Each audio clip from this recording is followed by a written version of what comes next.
Welcome to the Shooting Lab VR Setup Guide. Get ready to elevate your VR training. First, let's install the app. Just go to the Meta Store on your Quest, search Shooting Lab VR, and hit download. That's it. Now for the hardware. Securely attach the rail to your Wonderfitter using the hex screw. Then, fasten the VR mount to the rail. Finally, insert your right VR controller into the mount. This is the most important part. Turn on system location in headset settings first. Then you must allow precise location and nearby device permissions when prompted.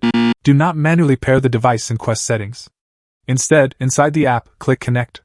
Then, remove the magazine. Hold its power button for 3 seconds until the green light flashes. Once the light stays solid and you see connected, reinsert the magazine.